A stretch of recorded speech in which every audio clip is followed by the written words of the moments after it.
வேண்டுதல் செய்ய கடவோம். மரணத்துக்கு ஏதுவல்லாத பாவத்தை தன் சகோதரன் செய்ய ஒருவன் கண்டால் அவன் வேண்டுதல் செய்ய கடவன். அப்பொழுது அவனுக்கு ஜீவனை கொடுப்பார். யாருக்கென்றால் மரணத்துக்கு ஏதுவல்லாத பாவத்தை செய்தவர்களுக்கே. மரணத்துக்கு ஏதுவான பாவம் உண்டு, அதை குறித்து வேண்டுதல் செய்ய நான் சொல்லேன். அநீதி எல்லாம் பாவம்தான் என்றாலும் மரணத்துக்கு ஏதுவல்லாத பாவமும் உண்டு. கர்த்தருடைய பிள்ளைகளாகிய நாம் நமக்காகவும் ஜெபிக்க வேண்டும், மற்றவர்களுக்காகவும் ஜெபிக்க வேண்டும். பாவங்களில் வித்தியாசம் உண்டு என்று யோவான் எழுதுகிறார். 2 விதமான பாவங்களை பற்றி இங்கு சொல்லுகிறார். அவையாவன மரணத்திற்கு ஏதுவல்லாத பாவம், மரணத்திற்கு ஏதுவான பாவம். நம்முடைய சகோதரர்கள் மரணத்திற்கு ஏதுவல்லாத பாவத்தை செய்யும் போது நாம் அவர்களுக்காக வேண்டுதல் செய்ய வேண்டும். கர்த்தர் நம்முடைய ஜெபத்திற்கு செவி கொடுத்து அவர்களுக்கு நித்திய ஜீவனை கொடுப்பார். மனுஷரை அழித்து போட வேண்டும் என்பது தேவனுடைய விருப்பம் அல்ல. நாம் ரட்சிக்கப்பட வேண்டும் என்பதும் நித்திய ஜீவனை பெற்றுக்கொள்ள வேண்டும் என்பதுமே தேவனுடைய விருப்பம். நம்மை ரட்சிப்பதற்காகவே தேவன் தம்முடைய ஒரே பேரான குமாரனை இந்த உலகத்தில் அனுப்பினார். நம்முடைய கர்த்தராகிய இயேசு கிறிஸ்து மரணத்திற்கு ஏதுவல்லாத எல்லா பாவங்களையும் மன்னிப்பார். மரணத்திற்கு ஏதுவான பாவமும் உண்டு. ஒருவன் மரணத்திற்கு ஏதுவான பாவம் செய்தால் நாம் அவனுக்காக ஜெபிக்க வேண்டும் என்று யோவான் புத்தி சொல்லவில்லை. மரணத்திற்கு ஏதுவான பாவம் உண்டு, அதை குறித்து வேண்டுதல் செய்ய நான் சொல்லேன் என்று யோவான் எழுதுகிறார். அவபக்தி உள்ளவர்களும் அவிசுவாசிகளும் மரணத்திற்கு ஏதுவான பாவங்களை செய்கிறார்கள். அநீதி எல்லாம் பாவம்தான். மரணத்திற்கு ஏதுவான பாவம் செய்கிறவர்களுக்கு ஆவிக்குரிய மரணம் உண்டாகும். இவர்களுடைய ஆவிக்குரிய ஜீவியம் பரிசுத்தமாயிராது, தாறுமாறாக இருக்கும். இவர்களுடைய ஜீவியத்தில் கர்த்தருடைய ஆசீர்வாதம் இருக்காது. சந்தோஷமோ சமாதானமோ இவர்களிடத்தில் இருக்காது. இவர்கள் மரணத்திற்கு ஏதுவான பாவங்களை செய்கிறவர்கள். இப்படிப்பட்டவர்களுக்கு சரீர பிரகாரமான மரணமும் வரும், ஆவிக்குரிய மரணமும் வரும். நாம் தேவனிடத்தில் ஜீவனை கேட்கும் போது அவர் நமக்கு ஜீவனை கொடுப்பார்.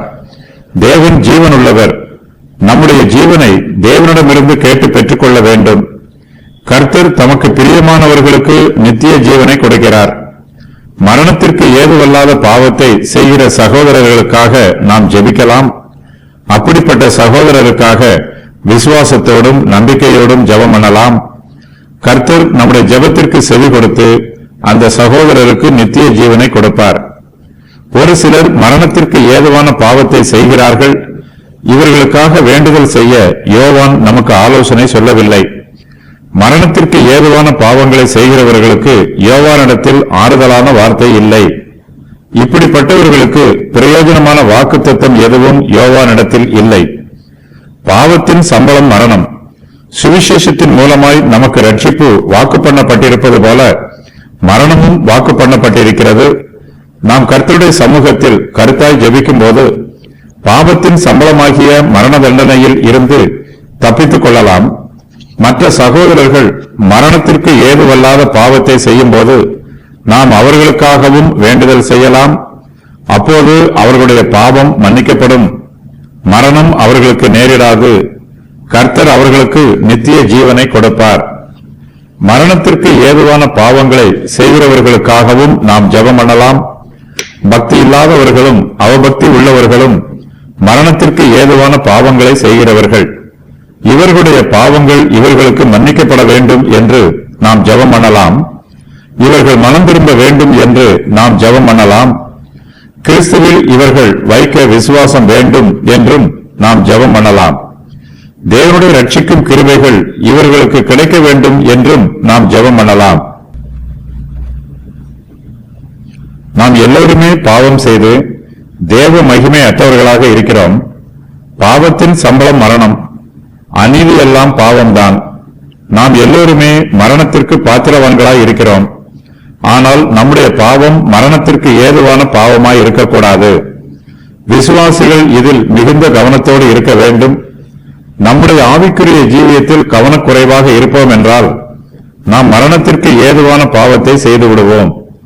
நம்மிடத்தில் விசுவாசமும் தேவ பக்தியும் இருக்காது. கர்த்தர் நம்முடைய பாவங்களை மன்னிக்க வேண்டும். அப்பொழுது அப்போதுதான் நமக்கு ரட்சிப்பும் நித்திய ஜீவனும் உண்டு.